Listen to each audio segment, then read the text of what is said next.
아버지 말씀 앞에 습니다. 오늘 처음 오신 김영수 아버님도 함께 말씀을 듣습니다.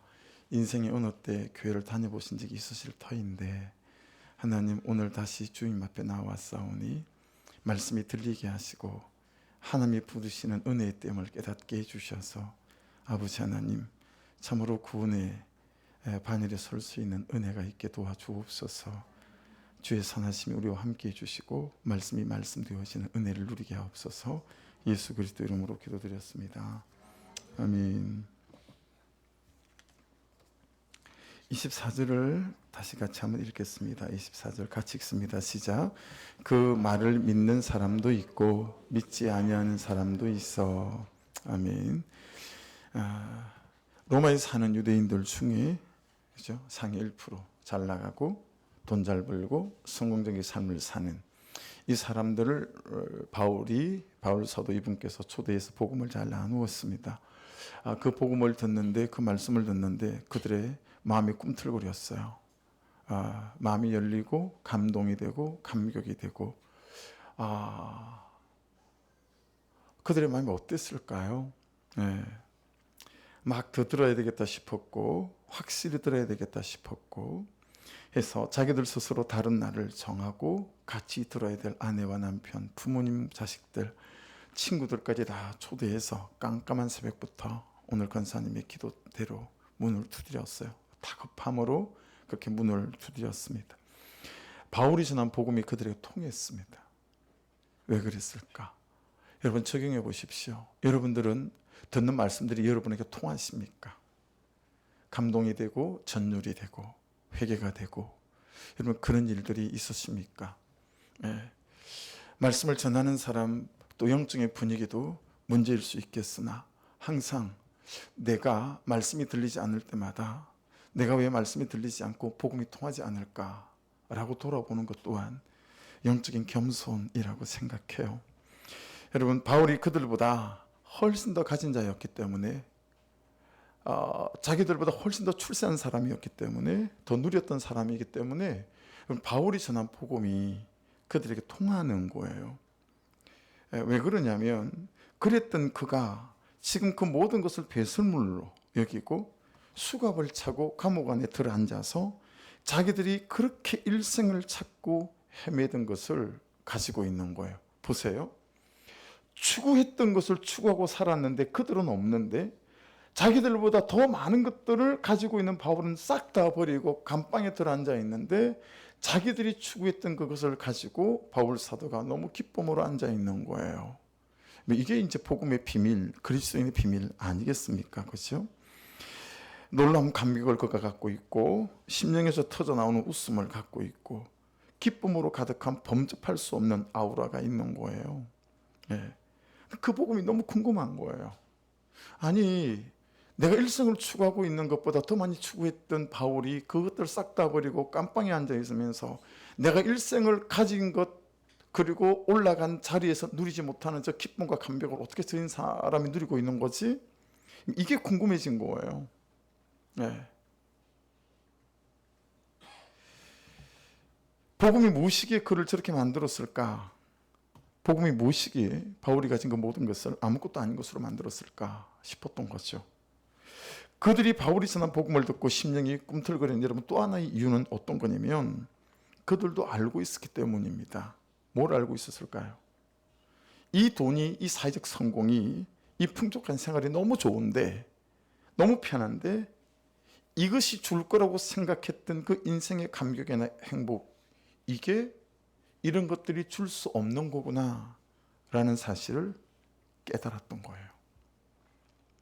그랬기 때문에 그 깜방에 들어앉아 있는 바울이 초대에도 왔던 거예요.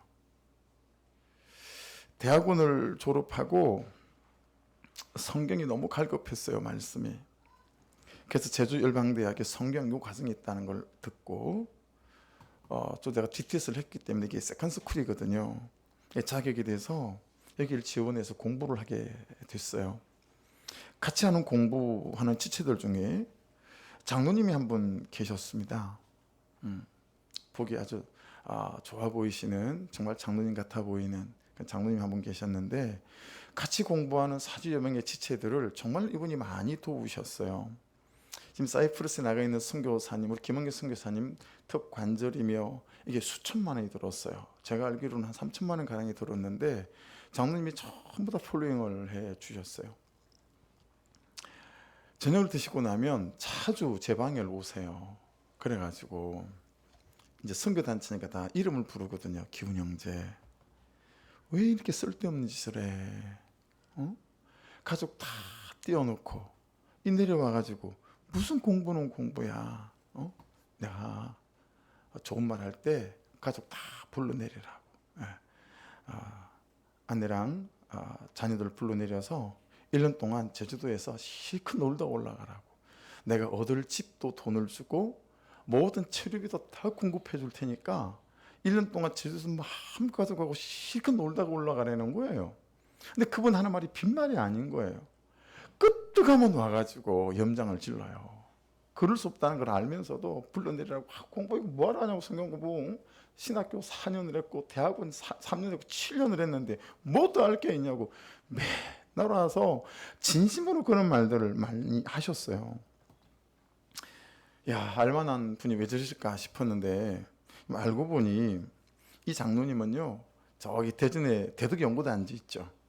거기 전체를 책임지고 있는 찬란한 학문적 성공을 거두신 학계와 사회적 명성을 가진 박사님들이 존경하는 박사님이더라고요. 우리가 뒤에 알게 됐어요. 미국의 하버드 대학인가 나오시고 박사가 되시고 미국 대학 교수도 되시고 나사 우주항공국에 거기서 임원도 되시고 우리나라에서 몇 번을 가서 그렇게 삼고초려해서 그렇게 이제 대덕연구단지에 모셔온 거예요. 그 장로님이시더라고요. 너무너무 공부를 하고 싶고 열심히 살고 그렇게 사셨는데 그 와중에 아내와 딸들을 잘 돌보지 못한 거예요. 그래서 아내 되시는 분은 경황도 없이 잃고 두 딸은 아버지로 인정을 하지 않는 거예요. 큰 딸은 미국에서 잘 나가는 국제 변호사가 돼 있었고요. 그리고 둘째 딸은 의사인가 그랬던 것 같아요. 근데 이 두 딸들이 입학하고 졸업하고 뭔 행사에 한 번도 가본 적이 없는 거예요. 케어를 하지 않은 거예요. 그러니까 이 딸들이 아빠는 한 번도 내 인생에 우리가 필요할 때 우리 가슴이 있었던 적도 없고 우리 함께 있었던 적도 없지 않느냐. 그래 아빠로 인정할 수 없다는 거예요. 그래서 이 딸들이 아빠를 쳐다보지도 않는 거예요.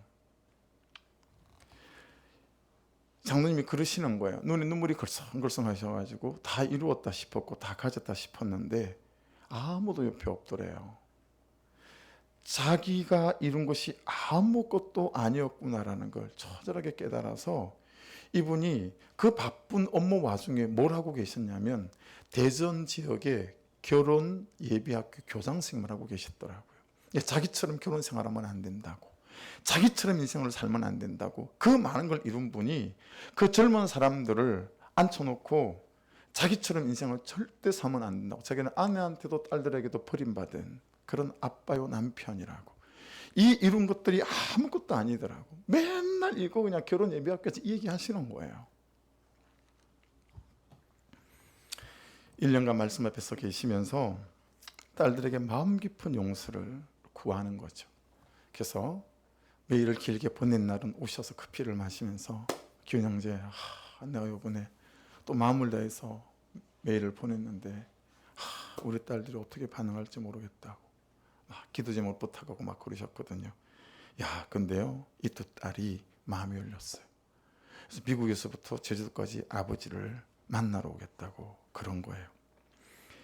그 소식을 듣는 그날부터 이 점잖고 차분하신 분이 난리가 났어요.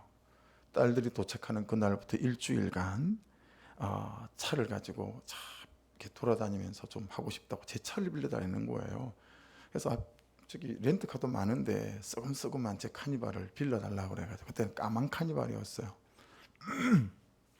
그래서 제가 운전을 시켜보니까 미국에서 온 두 딸이 목숨이 12개는 돼야 살아갈 것 같아요. 운전을 수십 동안 맨날 뒤에 앉아가지고 기사 있고 그런 차만 타고 다녔어가지고 운전을 할 줄 모르는 거예요.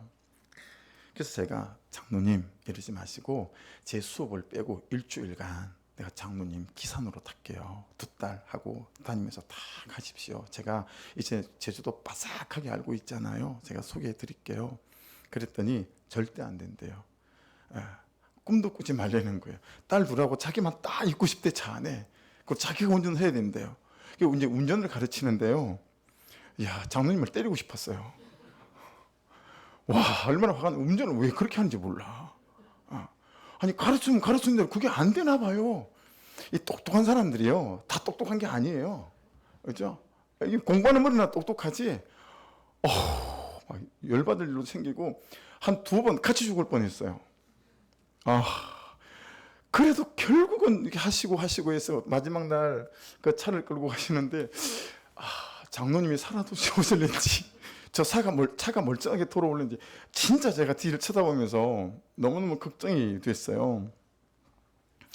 야, 장로님이 그렇게 일주일간 딸들을 픽업하고 딸들을 돌려보내고 돌아오셔서 그때는 기쁨의 눈물을 우시는데, 야, 제가 그때 같은 감격이 있었어요. 같이 감격이 있었어요. 그러면서 장로님이 항상 나 봤지? 기운게 나처럼 살면 안 돼. 아무것도 아니야 이거.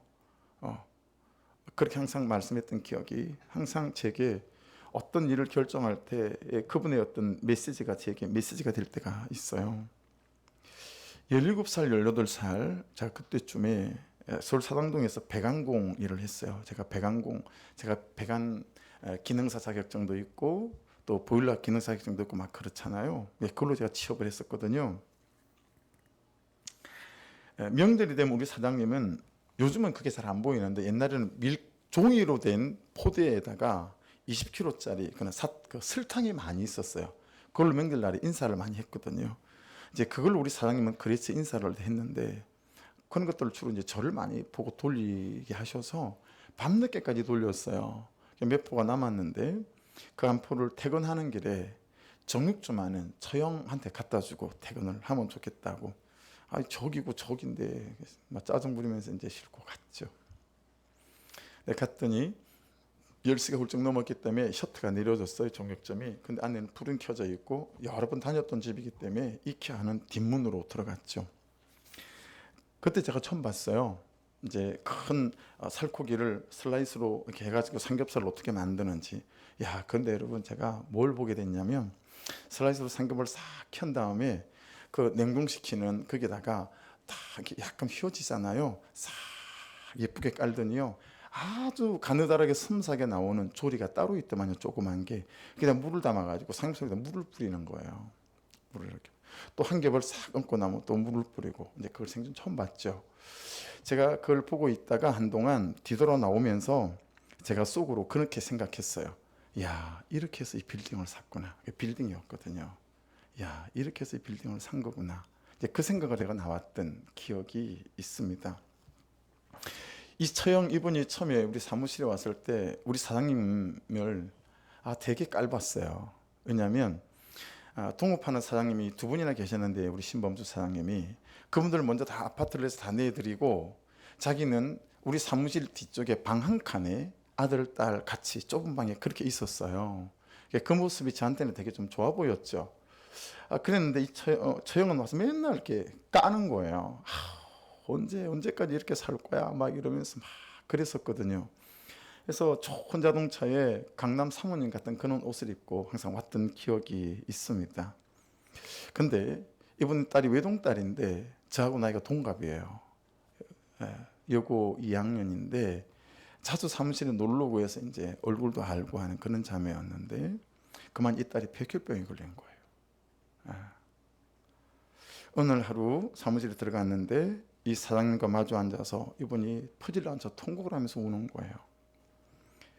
그 세상을 아래로 깔고 살던 그분이 내가 잘못 살아서 이런 것 같다고, 내가 죄가 많아서 내 딸이 이 고생을 하는 것 같다고, 그렇게 막 퍼질러 앉아 통곡을 하고 우는데, 야, 참 보기가 안 됐더라고요. 여러분 지금 생각해 보면 그분은 그때 자기 인생이 해석이 됐겠습니까? 그런 인생의 사건들이 왔을 때 복음이 없고 예수가 없으니까, 그렇죠? 이제 인생이 해석이 되지 않는 거죠. 다 가지고 딸 하나 있는 거 잘 키우겠다, 이 빌딩 하나 가지고 싶었는데 전혀 아니었던 거죠. 나만 그렇게 사나? 다 그렇게 악착같이 사는데 그런데 왜 나한테만 이런 일이 일어나는 걸까? 여러분, 이 로마에서 떵떵거리고 살았던 이 상위 1%의 프루스트들, 베스트 오브 베스트들 예외가 있었겠어요? 인간 사이에는 예외가 있습니까? 그들도 이미 알고 있고 겪고 있는 것들이 무엇이었습니까? 이걸로 안 되는구나 라는 거 아니었겠어요? 예, 이게 아니었구나. 그런데 이게 아닌 줄은 알겠는데 그 다음을 모르겠는 거죠. 들어본 적도 없고 말해주는 사람도 없고 돈, 성공, 출세, 행복 이런 것으로 안 되면 뭘로 내 존재와 내 인생이 감사하며 감격 가운데 살아갈 수 있는지 모르겠는 거예요. 이걸로 안 되네. 그럼 뭘로 되는 거지? 그 존재에 대한 갈급함, 그 인생에 대한 갈급함이 감옥에서 수갑을 차고 있는 죄인이 부름에도 그 듣는 자리에 나아가게 하지 않았을까요? 그런데 그 복음이 그들의 심령과 생각과 그들의 살아온 삶을 꿈틀거리게 만드는 거예요. 그래서 나를 정하고 캄캄한 새벽에 찾아와서 다급하게 문을 두드렸던 거예요. 우리가 복음을 더 알고 싶습니다. 깊이 알고 싶습니다. 복음을 만나고 싶습니다. 라고 하는 거죠. 그래서 바울이 아침부터 저녁까지 강론을 했다고 했습니다. 그랬더니 그 바울이 전한 그 복음을 듣고 그 말을 믿는 사람도 있고 오늘 설교 제목처럼 믿지 않는 사람도 있었더라라고 말씀하고 있습니다. 여기서 이제 중요한 핵심은 뭐겠어요? 그 말이죠. 바울이 그들에게 전한 그 말의 내용이 무엇일까라고 하는 거죠. 바로 앞에 있는 23절에 그 내용이 들어있습니다. 23절을 같이 보겠습니다. 사도행전 28장 23절 같이 읽겠습니다. 시작. 그들이 날짜를 정하고 그가 유숙하는 집에 많이 오니 바울이 아침부터 저녁까지 강론하여 첫 번째 하나님의 나라를 정언하고 두 번째 모세 율법과 선지자의 말을 가지고 예수에 대하여 권하더라 그랬습니다. 여러분 말씀을 다시 잘 보시면 하나님의 나라를 정언했고 그렇죠? 그러니까 두 가지죠. 하나는 하나님의 나라고 하나는 예수였습니다. 그래서 하나님의 나라를 정언하고 그렇게 돼 있죠. 두 번째 모세 율법과 선지자의 말을 가지고 예수에 대하여 권하더라 그렇게 말씀했습니다. 좀 달라요. 이 하나님의 나라는 정언했다라고 말씀하고 있고 예수님에 대해서는 권하더라 그렇게 말씀하고 있습니다. 자, 저기 정언이라는 단어 있죠. 저 단어를 좀 여러분 유심해서 잘 보셔야 됩니다. 보시는 것처럼 디아마르티로마이라고 하는 헬라어인데 증인이 하는 정언이라는 뜻입니다. 증인이 하는 정언. 여러분 야 먹어보니 맛있대더라 라는 건 증인이 하는 정언이 아니에요. 내가 먹어봤는데 달달하더라. 이게 증인이 하는 정언이에요. 내가 먹어봤는데 처음에는 쓰더라. 근데 갈수록 고소해지던데 이것이 증인이 하는 정언이에요.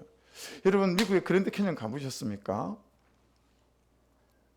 제가 거기 그랜드 캐년에 섰을 때 신학교 유학 갈 문제 때문에 제가 거기 갔다가 서봤을 때 이야 정말 대단하더라고요.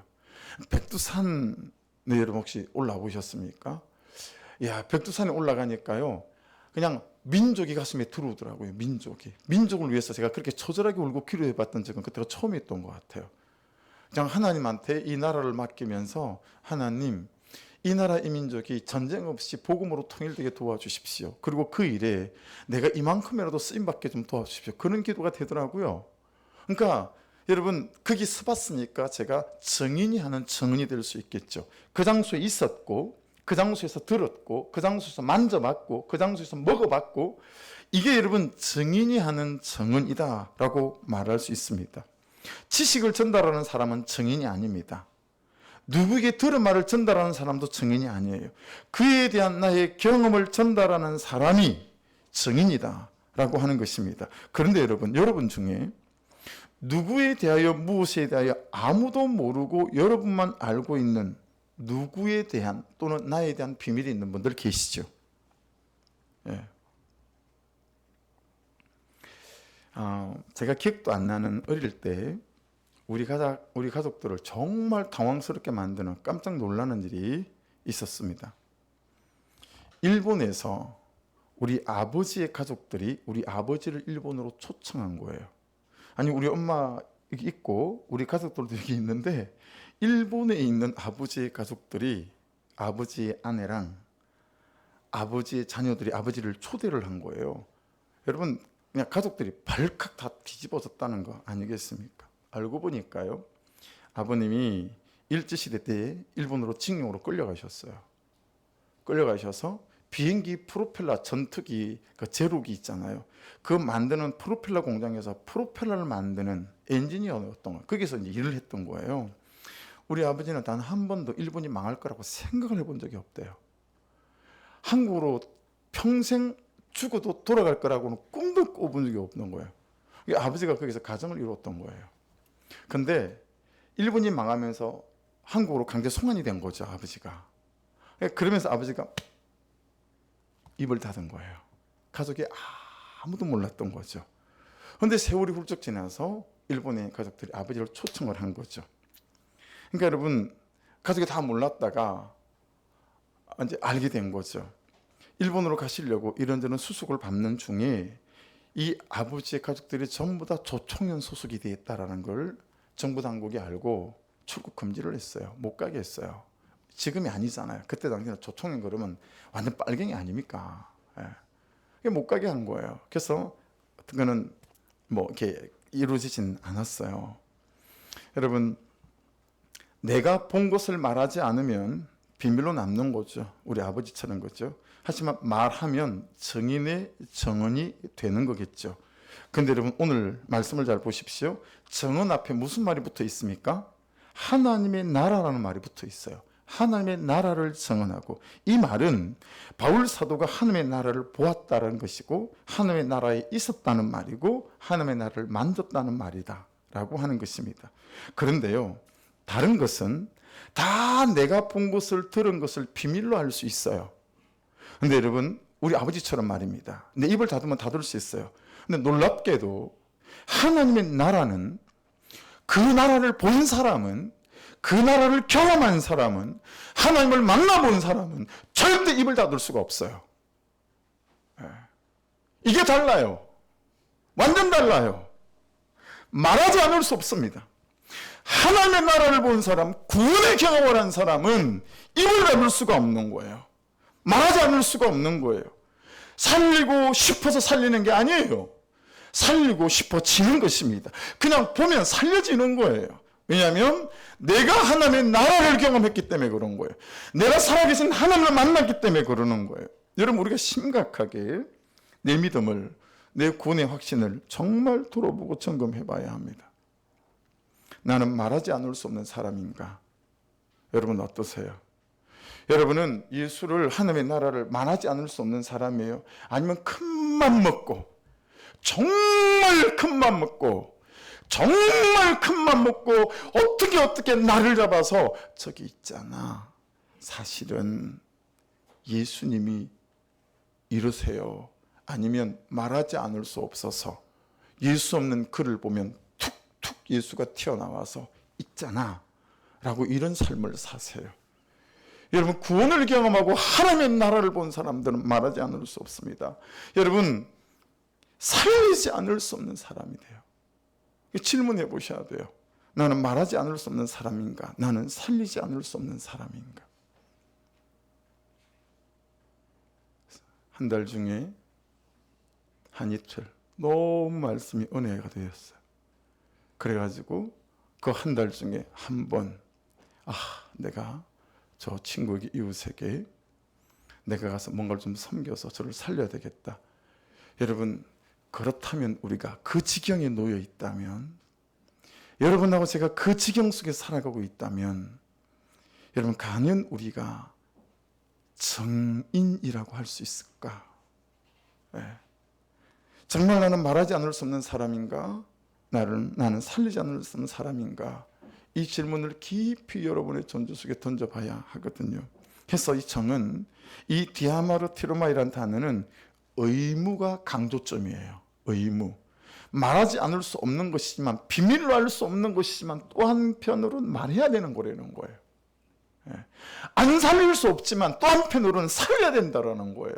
그래서 이 정의는 의무에다가 제일 강조점을 두고 있는 원어입니다. 자, 딱 이 지점에서 우리를 기다리는 함정이 하나 있습니다. 사단이 파놓은 기가 막힌 함정이 하나 있습니다. 내 성품이 안 돼서, 내 삶이 안 돼서, 나라는 사람의 인격과 감정, 그런 상태가 좋지 못해서 이렇게 맨날 자빠지고 무너지니, 이렇게 엎어지고 또 죄를 지으니 라고 생각하게 만들면서 내가 만난 하나님의 나라를 비밀이 되게 만드는 거예요. 이해하셨죠? 그래서 못 전해요. 아유, 맨날 혈기 부리고 맨날 짜증내고 뒤만 돌아서면 사장 욕인하고, 그런데 내가 어떻게 내가 예수를 전하겠어? 이게 이제 사단이 파놓은 함정이다 라고 하는 거죠. 아니요, 여러분. 우리는 이렇게 성품이 안 된 채로, 내 삶이 안 된 채로, 이렇게 자빠지고 무너진 채로, 이렇게 엎어지고 또 죄를 짓는 채로 평생을 살다가 천국에 들어갈지도 모릅니다. 우리 구원이 변화된 삶에 있지 않기 때문입니다. 이 구절을 써놓고 이걸 제대로 오해하지 않도록 설명을 하려면 1시간은 걸리겠는데 싶어서 이 말을 써야 하나 말아야 하나 수십 번을 갈등을 했습니다. 여러분, 우리의 구원이 변화된 삶에 있지 않습니다. 우리의 구원은 변화된 삶으로 받는 것이 아니기 때문입니다. 이해하시겠죠? 에베소서 2장 8절 다시 점검하십시다.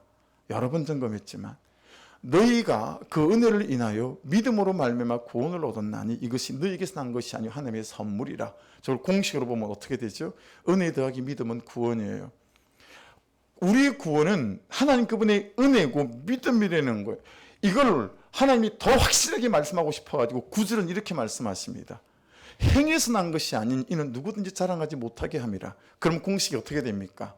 은혜 더하기 믿음은 구원인데 여기서 반드시 우리의 행위는 빠져야 합니다. 우리의 구원은 전적인 하나님의 은혜요, 그 은혜를 믿는 믿음으로 구원을 받는다라고 하는 것입니다. 여러분과 제가 구원을 왜 할 수 있는 것은 아무것도 없습니다. 할 수도 없습니다. 그래서 이 구원을 부를 때 우리 이렇게 부릅니다. 구원을 얻을 때의 믿음이라는 거예요. 구원을 얻을 때의 믿음. 자격을 묻지 않는다라는 거예요. 과거를 따지지 않는다라는 거예요. 보자. 니도 양심이 있으면 너희 지나온 삶을 좀 돌아봐라. 이대로는 너희 구원은 어렵다. 내가 딱 1년을 줄 테니 잘 살아보거라. 그때 다시 한번 자격심사하자. 우리 예수님께서 그렇게 구원을 하신 한 사람도 없으세요. 그가 창녀이든 세리든 누구든 그 자리에서 예수를 믿는 순간 변화되어진 그의 모든 삶을 보시고 구원을 주지 않으시고 그 시간 예수를 믿는 그에게 구원이 베풀어졌는 줄 믿습니다. 그런데 여러분, 우리에게 해보자고요. 그렇게 구원을 얻고 나면 우리의 성품이 하루아침에 달라집니까? 우리의 삶이 거룩해집니까? 갑자기? 똑같지 않습니까? 구원을 얻을 때 믿음은 저렇지만 구원을 얻고 난 다음에는 여러분 구원이 어떻게 되죠? 이 공식이 됩니다. 구원이 앞으로 오면 우리가 산수 시간에 배웠던 것처럼 마이너스가 플러스로 바뀌어요. 은혜 더하기 믿음 더하기 행위. 그래서 구원을 받고 난 다음에는 우리의 삶과 우리의 행위가 우리의 은혜와 믿음에 합당하게 따라줘야 된다라고 성경에 말씀하고 있고, 그리고 여러분에게도 항상 제가 강조하고 있습니다. 여러분, 저 공식을 우리가 갖고 있지만 우리의 삶이 하루아침에 구원에 합당한 삶이 됩니까? 얼마나 시간을 드리면 될까요? 한 10년 드리면 되시겠습니까? 제가 19살에 예수님을 인격적으로 만났거든요. 그럼 34년 지났습니다. 근데 요 모양 요 꼴이에요. 그럼 한 50년 지나면 제가 될까요? 명백한 사실은 우리의 구원은 우리와 구원을 얻고 난 뒤에도 변화된 우리의 삶이 구원의 조건이 되지 않는다라고 하는 것입니다. 오직 하나님의 은혜입니다. 오직 예수 그리스도를 믿는 믿음입니다. 오직 주께서 십자가에서 흘리신 내 죄를 씻어내신 그 보혈 때문에 우리는 구원을 받을 수 있습니다. 이럼에도 불구하고, 이처럼 악함에도 불구하고 나를 사랑하시는 예수 그리스도를 놓을 수 없는 믿음, 이처럼 불순종하고 불신앙하고 엎어지고 또 죄를 지음에도 하나님의 십자가의 은혜를 믿는 그 믿음을 보시고 하나님은 우리를 구원하시는 줄로 믿습니다. 그러니 여러분, 내가 기도하고 기대하는 그만한 성숙과 그만한 성품과 그만한 거룩한 삶, 평생에 나에게 여러분에게 찾아오지 않을 수 있습니다. 아니 그럼 어쩌라는 말이에요? 어떻게 하라는 거죠? 이대로 이렇게 사는 삶이 괜찮다는 건가요? 여전히 더러운 성품과 찌질한 감정과 음란하고 나도 죽이고 옆에 사는 사람도 다 죽이는 혈기와 감정의 충동으로 살아도 괜찮다는 말입니까? 평생 예수를 믿는데 구원을 받았는데 여전히 돈 때문에 안 행복하고 찌질하고 기쁨이 무엇인지 감사가 무엇인지 알지도 못한 채로 살아가야 된다는 말입니까? 구원은 은혜 더하기 믿음 더하기 삶, 구원을 얻고 난 다음에 삶이라고 했는데 나는 어떻게 그런 삶을 누릴 수가 있다는 말입니까? 자막에 보이는 이 말을 3번 반복해서 읽겠습니다. 3번 같이 읽습니다. 시작. 하나님의 나라가 단지 경험이 아니고 은혜 받았던 그 한때가 아니라 하나님의 나라가 지금 내가 여기서 살아가는 현재 진행형이 되면 됩니다. 다시요. 하나님의 나라가 단지 경험이 아니고 은혜 받았던 그 한때가 아니라 하나님의 나라가 지금 내가 여기서 살아가는 현재 진행형이 되면 됩니다. 마지막, 하나님의 나라가 단지 경험이 아니고 은혜 받았던 그 한때가 아니라 하나님의 나라가 지금 내가 여기서 살아가는 현재 진행형이 되면 됩니다. 이걸 좀 설명을 드리려고요. 여러분, 우리가 사는 하나님의 나라는 두 곳입니다. 하나는 죽어서 가는 하나님의 나라가 있고요. 하나는 지금 내가 예수 믿고 살아가는 지금 이 현재가 하나님의 나라입니다. 그래서 하나님의 나라, 이 킹덤은 이 두 영역을 다 포함하고 있어요. 예. 그래서 죽어서 갈 하나님의 나라는 우리가 뭐 걱정할 필요가 없죠. 그거는 제껴놓고 우리의 문제는 지금 살아가면서 내가 살아가고 있는 지금 현재라고 하는 하나님의 나라입니다. 이 현재라는 하나님의 나라를 살아가는 이 찌질한 나, 이 완고하고 완악한 나, 변하지 않는 나, 변하지 않는 나의 삶,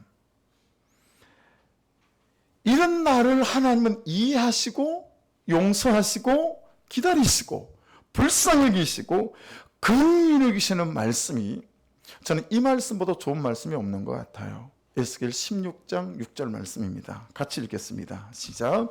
내가 내 곁으로 지나갈 때에 내가 피투성이가 되어 발짓하는 것을 보고 내게 이르기를 너는 피투성이라도 살아있으라. 다시 이르기를 너는 피투성이라도 살아있으라 하고. 여러분 보세요. 말씀을 다시 보여주실래요? 저 사람은 왜 피투성이가 됐을까요? 저 사람의 인생은 왜 피투성이가 됐을까요? 살지 말지를 모르겠는 거예요. 야, 내일을 버틸 수 있을까 싶은 거예요. 그래서 저기 내가는 하나님이세요. 내 곁으로 지나갈 때 만일에 여러분이 피투성이라면 여러분일 수도 있어요. 내 곁으로 지나가시면서 뭐라고 말씀하시냐면 너는 피투성이라도 살아있어야 된다. 너는 피투성이라도 살아있어야 된다. 그렇게 말씀하시는 거예요. 지금 내 하나님의 나라, 내 현재가 너무 힘이 들어요. 죄 때문에 너무 실패했어요. 불순종 때문에 관계들이 다 깨졌어요. 그래서 피투성이가 된 거예요. 근데 하나님이 피투성이라도 살아있으라 라고 말씀을 하시는 거예요. 저 사람이 왜 피투성이가 됐을까요? 그 앞에 말씀을 보겠습니다. 1절부터 5절 말씀까지인데요. 또 여호와의 말씀이 내게 임하여 이르시되 인자야 예루살렘으로 그 가증한 일을 알게 하여 이르기를 주 여호와께서 예루살렘에 관하여 이같이 말씀하시되. 예루살렘은 이스라엘 백성 전체를 보면 되고 오늘을 사는 예수 그리스도를 믿는 나를 보면 돼요. 내 근본과 난 땅은 가나안이요 내 아버지는 아모리 사람이 내 어머니는 헷사람이라. 내가 난 것을 말하건대 내가 날 때 내 배꼽줄을 자르지 아니하고 너는 물로 씻어 정결하게 하지 아니하였고 내게 소금을 뿌리지 아니하였고 너를 강보로 싸지도 아니하였나니 아무도 너를 돌보아 이 중에 한 가지라도 내게 행하여 너를 불쌍히 여긴 자가 없었으므로 내가 나던 날에 내 몸이 천하게 익어서 내가 들에 버려졌느니라. 여러분, 이 사람의 삶이 왜 이렇게 됐습니까? 우상숭배 때문에, 불순종 때문에, 음란 때문에, 교만 때문에. 여러분, 내가 나와 내 존재와 내 인생을 우상으로 삼는 우상숭배 때문에 이렇게 만든 거예요. 그래서 태어난 날 아무도 탯줄로 나를 잘라줄 사람이 없고, 목욕도 시켜줄 사람이 없고, 소금으로 씻어주는 사람도 없고, 포대기로 감싸줄 사람도 없고, 그리고 너는 씻지 못한 더러운 모습 그대로 쓰레기통에 버려진 신생아 같이 되었다라고 하는 거예요. 그런데 그런 우리를 보고 뭐라고 말씀하시는 거예요? 다시 6절을 보여주세요. 그런 우리를 보고, 피투성이 같은 우리를 보고, 내가 내 곁으로 지나갈 때 내가 피투성이가 되어 발짓하는 것을 보고 내게 이르기를 너는 피투성이로 살아있으라. 여러분, 저게 지금 현재라고 하는 내가 살아가는 지금 하나님의 나라인 거예요. 그 나의 삶을 보고 하나님이 너 피투성이로 살아있어야 된다 라고 말씀하시는 거예요. 이게 무슨 뜻이에요?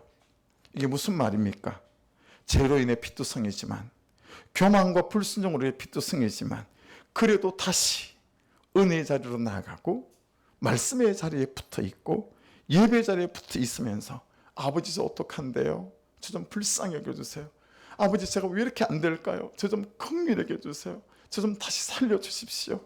여러분, 이것이 지금 내 삶에 하나님의 나라가 현재 진행으로 임하고 있는 삶이다 라고 하는 것입니다. 할렐루야. 여러분, 이 피투성이라도 살아있으라 6절 말씀 다음을 읽다가 제가 숨이 딱 잠깐 멎었어요. 호흡이 청지됐어요. 심장 박동이 딱 그쳤어요. 전율이 일어났어요. 그리고 울컥해졌어요. 피투성이라도 살아있으라 이 말씀 다음에 7절부터 말씀을 같이 한번 읽어볼게요. 내가 너를 들의 풀같이 많게 하였더니 내가 크게 자라고 심히 아름다움이 유방이 뚜렷하고 내 머리털이 자랐으나 내가 여전히 벌거벗은 알몸이더라. 내가 내 곁으로 지나며 보니 내 때가 사랑할 만한 때라. 내 옷으로 너를 덮어 벌거벗은 것을 가리고 내게 맹세하고 언약하여 너를 내게 속하게 하였느니라. 나 주 여호와의 말이니라. 내가 물로 내 피를 씻어 없애고 내게 기름을 바르고 수놓은 옷을 입히고 물돼지 가죽신을 신기고 가는 배로 두르고 모시로 덧입히고 폐물을 채우고 팔고리를 손목에 끼우고 목고리를 목에 걸고 코고리를 코에 달고 귀고리를 귀에 달고 화려한 왕관을 머리에 씌웠나니 이와 같이 내가 금은으로 장식하고 가는 배와 모시와 수놓은 것을 입으며 또 고운 밀가루와 꿀과 기름을 먹음으로 극히 곱고 형통하여 왕후의 지위에 올랐느니라. 성경은 항상 예수 그리스도를 신랑으로, 우리를 신부로, 거룩한 신부로 표현하기 때문에 구약에서도 이렇게 표현을 한 거예요. 여러분, 말씀이 이해되시죠? 피투성이로 살아있으라. 여러분, 내 삶이 지금 피투성이 같아요. 근데도 그 속에서 기도에 붙어 있는 거예요. 그 속에서 말씀에 붙어 있는 거예요. 그 속에서 목장에 붙어 있는 거예요. 그게 나의 현재 진행형이 되게 하라는 거예요. 그때 내 옆을 지나가시다가 은혜의 때가 되었으니 그분이 나를 씻어서 입히시고 먹이셔서 다시 일으키시겠다라고 하는 거예요. 여러분, 괜찮습니다. 여러분이 얼마나 애쓰고 있는지 잘 알고 있습니다. 이 현재라는 하나님의 나라를 살아가는 이 찌질한 나와 이 완고하고 완악한 변하지 않는 지금의 내 삶을 주님은 가장 잘 이해하시고 용서하시고 용납하시고 불쌍히 계시고 긍휼히 계시는 줄로 믿습니다. 그러니 하나님의 나라가 단지 옛날의 경험이 아니고 은혜 받았던 그 한때가 아니라 하나님의 나라가 지금 내가 여기서 살아가는 현재 진영형이 되게 하면 됩니다. 그러면 어느 순간 복음의 감격과 능력이 내 안에 임해서 내가 말하지 않을 수 없는 거예요. 그 은혜를 내가 살리지 않을 수 없는 거예요. 나를 살렸으니 말이죠. 피투성이라도 붙어있고 피투성이라도 살아있고 그렇게 예배에 붙어가고 말씀에 붙어가고 목장에 붙어가고 공동체에 붙어가라는 것이에요. 그래서 나는 말하지 않을 수 없는 사람이 되어가고 살리지 않을 수 없는 사람이 되어가는 거예요. 사람들이 내게 궁금한 거예요.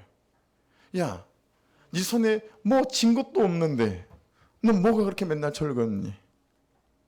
야, 네 인생 볼 때 한심스럽다 내가. 근데 너 뭐가 그렇게 좋니? 근데 여러분, 이렇게 나에게 말하던 그 사람에게 인생의 사건이 없을까요? 공고함이 안 찾아올까요? 그럴 때 여러분, 우리가 생각이 나는 거예요. 그럴 때 여러분이 생각이 나야 되는 거예요.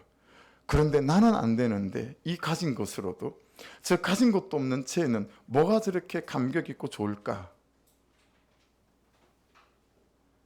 여러분, 내가 궁금해야 되지 않겠어요? 유기승 목사님 설교 중에 나오는 예화인데, 제가 요즘 적용 중에 하나가, 제가 다른 목사님 설교를 거의 잘 안 듣는 편이에요. 근데 요즘 제가 적용이 하루에 목사님 4분의 목사를 한 편씩 듣는 게 제가 적용이라, 요즘 제가 설교하면서 다른 목사님 예화를 좀 많이 들죠. 제가 이제서 교만함을 깨닫고 제가 다른 목사님 설교를 하루에 4편씩은 꼭 들으려고 4분을 제가 정했어요. 유기승 목사님 설교도 제가 듣는 분 중에 한 분이라, 유기승 목사님이 선교사님 얘기를 한 번 하시더라고요. 정재화 선교사님. 옛날에 파키스탄에서 사역을 하시고 지금 파키스탄에 하시고 옛날에는 중국 어디요? 청해에서 사역을 하셨대요. 감리교 연회, 우리 같으면 총회입니다. 모든 교단의 목사님들이 다 모이는, 근데 다 못 모이니까요. 이제 대의원을, 우리 지금 서울수지방은 110개 교회거든요. 그러면 28분 정도 연배가 높은 목사님들로 이렇게 대의원으로 대표로 파송을 하거든요. 이제 그는 총회 연회가 열렸는데 선교사님 중에 한 분이 이 정자 선교사님 오셔서 선교 보고를 하는 거예요. 선교 보고를 어떻게 하냐면 5년인가 지났는데 한 명도 자기가 복음을 전해가지고 예수를 믿는 사람이 없다라는 거예요. 선교지 나가서 5년인가를 사역을 했는데. 그 일 그대로 하시는 거예요. 수년 동안 매일 새벽 예배를 혼자서 드리다가 어느 날 새벽 혼자 새벽 예배를 드리고 기도를 하는데 펑펑 우는데 그런 기도가 나오더래요. 하나님, 저 순교하게 해주세요. 근데 그냥 순교 말고 온몸이 찢겨 죽는 순교를 하게 도와주십시오. 그래서 제 살점 하나가 한 영혼과 바꿔지게 도와주십시오. 그래서 이 청에 복음의 문이 열리게 도와주십시오. 막 그런 기도가 막 쏟아져 나오더라는 거예요. 그런데 조건이 하나 있습니다. 나 혼자 죽고 나면 내 아내하고 내 아들, 딸은 어떡하겠습니까? 그러니 조건이 있습니다. 한날 한시에 같이 순교하게 도와주십시오. 그렇게 기도를 했다는 얘기를 선교복을 하면서 펑펑 우시는데, 유기성 목사님이 볼 때 이 선교사님의 중심이 진심이더라는 거예요. 네. 근데 유기성 목사님이 이분의 이 중심 있는 진심에 충격을 받은 게 아니고, 진짜 충격을 뭐에 받았냐면 목사님 안에 그런 진심이 하나도 없다라는 사실에 너무 충격을 받았대요. 나는 저 선교사님처럼 내가 인생에 저런 기도를 할 수 있을까? 그 중심에 진심이 없다는 사실을 알고 목사님 스스로 목사님에게 너무 낙담이 되더래요. 내게 하나님의 나라가 있나? 라고 하는 거죠. 여러분, 이 선교사님에게 하나님의 나라는 실제였고 사실이었던 것이죠.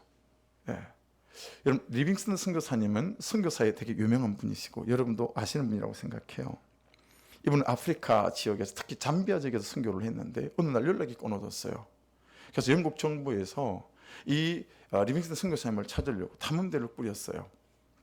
헨리 스틸리라는 사람이 탐험대 대장이 되고 이렇게 보냈는데, 아프리카를 그분이 사역했던 주변을 1년을 훑어내도 못 찾다가 1년 만에 겨우 선교사님을, 리빙스턴 선교사님을 찾아냈는데 삐쩍 말라가지고요, 꼼짝도 못하고 알아 누워가지고 뭐 곡식도 다 떨어지고 약도 다 떨어지고 그러고 있더라는 거예요. 음식 섭취를 시키고 약물 처리를 하고 좀 몸이 조금 그거 됐을 때 헨리 스틸리 이 탐험대장이, 선교사님, 영국의 유럽에 선교사님을 모르는 사람이 없습니다. 이만하면 됐습니다. 그러니 그만 돌아가십시다. 그랬을 때 여러분, 이 리빙스턴 선교사님이 남긴 유명한 말이 있습니다. 당신은 나한테 이걸 헌신이라고 말하는데, 당신이 이걸 나한테 충성이라고 말하는데, 아니요, 제게는 헌신도 아니고 충성도 아닙니다. 저는 축복이고 그리고 저의 특권입니다. 무슨 얘기예요? 말하지 않을 수 없어서 거기 있다라는 거 아니겠어요? 살리지 않을 수 없어서 거기 있다는 것 아니겠어요? 결국 이 선교사님이 안 따라오셨어요. 남으셨어요. 그리고 꼭 담대가 떠난 1년 뒤 1873년 5월달 침상이 일어나셔서 아침에 기도하는 모습 그대로 소천하셨어요. 여러분, 이런 분들의 기도와 이런 분들의 삶 공감되십니까? 이해되십니까? 전 처음에 이런 말 들으면 잘 이해가 안 돼요. 하지만 이분들이 어떻게 이런 삶을 살 수 있는지는 너무 잘 압니다. 여러분, 죽어서 갈 하나님의 나라가 실제가 되면 살아서 살아야 하는 이 땅의 하나님의 나라를 감사함으로 살아낼 수 있습니다. 그러니 은혜 안에 들어가 믿음 안에 들어가셔서 여러분 죽어서 들어갈 저 하나님의 나라가 여러분에게 사실이 되고 실제가 되어지는 은혜가 있기를 주의 이름으로 축복합니다. 죽어서 갈 하나님의 나라가 믿어지는 사람은 생각도 판단도 조건도 구하는 것도 다 달라집니다. 감사함으로 살아낼 수 있습니다.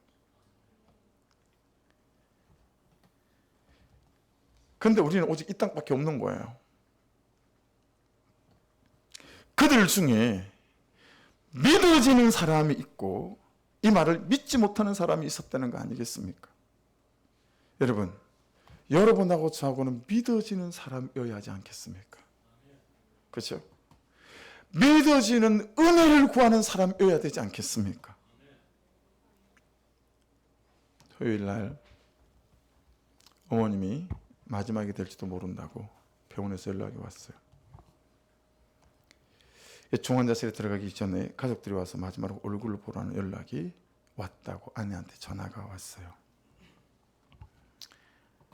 제가 한 주간 금식 중이니까 갖고 아내가 말려가지고 저는 못 갔어요.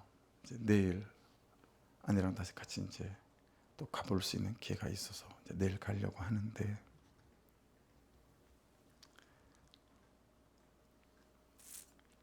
아내가 어머님의 사진을 찍어서 보냈어요. 옛날에 초등학교 4학년 때 아버지가 돌아가셨을 때 전 아버지 죽음을 실감하지 못하고 있었거든요.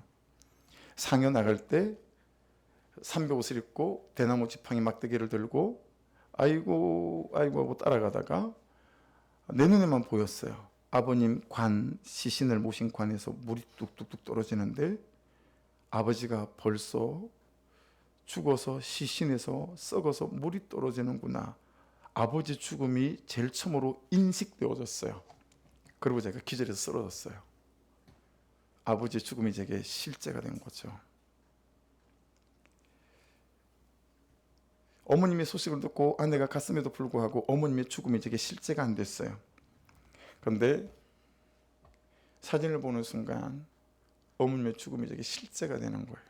머리카락 하나도 없으시고 몇 개를 몸에 꽂았는지도 모르겠고 손과 팔이 시커멓게 멍들어 있고 그 사진을 보는 순간 어머님의 죽음이 제게 실제가 되기 시작했습니다.